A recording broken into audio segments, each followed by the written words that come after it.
ассалому алайкум дӯстон, хуш омадед ба шабакаи мо. Чемпиони вазни 77 кг UFC Ислам Махачев мехоҳад ки ҳамдасташ Умар Нурмагомедов бо Мераб Дувалишвили реванш гузаронад. Биёед суханҳои ӯро гӯш мекунем. барои ман муҳорибаи Умар зидди Мераб шавқовар аст. дар якум муҳориба Умар бой дод. сабабҳои бисёр буданд, лекин оиди ин чизҳо ҳозир гап задан ягон маъно надорад. ман фикр мекунам ки Умар худро боз ҳам хубтар нишон дода метавонад. ман медонам ки ӯ Мерабро шикаст дода метавонад. Умар ҳоло ҷавон аст, барои ба камарбанд расидан вақт ҳаст, лекин реванш гирифтан кори хуб мешуд. ман танҳо як мағлубият дорам ва ман доимо фикр мекунам ки хуб мешуд агар имконияти реванш гирифтан медоштум, дар ҳоле ки ман медонам ки ин кор номумкин аст. Ана Умар бошад ҳозир чунин шансро дорад ва Мераб низ дар мавқеи хуб қарор дорад. якум рақами рейтинг аст, ҳоло ҳам хуб аст. аз ҳамин сабаб барои Умар ҳозир бо Мераб ҷангидан хуб мешуд. лекин шояд худи Умар ин гуна фикр намекунад, гуфтааст Махачев. ногуфта намонад ки Умар Нурмагомедов ҳамагӣ як бох дорад ки маҳз дар муҳориба зидди Мераб Дувалишвили рух дода буд ва Ислам ки ин корро аз сари худ гузаронидааст, ба Умар маслиҳат дода истодааст ки аввал реванш гирад ва баъд муҳорибаи унвонӣ гузаронад.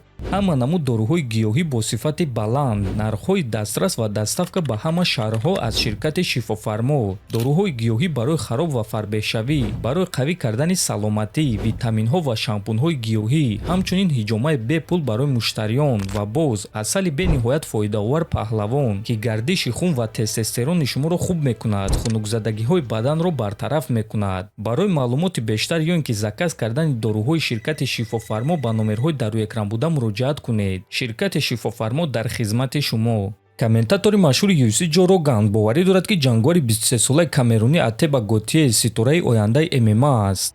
Атеба Готье ҷавони даҳшатовар аз Камерун. ӯ дар вазни миёна баромад мекунад ва қадди ӯ аз 1 м 90 см дарозтар буда бадани ҷисмонӣ олиҷаноб дорад ва ӯ ҳамаи рақибони худро несту нобуд карда истодааст. қувваи вазнин, суръати беҳтарин, техникаи беҳтарин, ӯ ҳамаи чизро дорад. боз ӯ ҷисман хеле бақувват аст. барои вазни миёна ӯ хеле калон аст ва ӯ зарбазании беҳтарин дорад. ин шахс оянда аст, ӯ ояндаи ММА аст, гуфтааст Роган. хотиррасон мекунем ки Атеба Готье 23 сола дар UFC 3 муҳориба гузаронидааст ки ҳар се рақибони худро дар якум раунд ба нокаут равон кардааст. айни замон ӯ рекорди 9 ғалаба ва танҳо як бох дорад ва аз ин 9 ғалабаи худ 8-ро бо тариқи нокаут ба даст овардааст. як ғалаба бо қарори доваро ва танҳо як бох бо қарори доваро. муҳорибаи навбатии худро Атеба аллакай рӯзи 25 январ дар турнири UFC 324 зидди Андрей Пуляев мегузаронад. легендаи UFC чемпиони пешина дар ду вазн Жорҷ Сен-Пьер гуфт ки чӣ гуна Ислам Махачевро шикаст дода мешавад.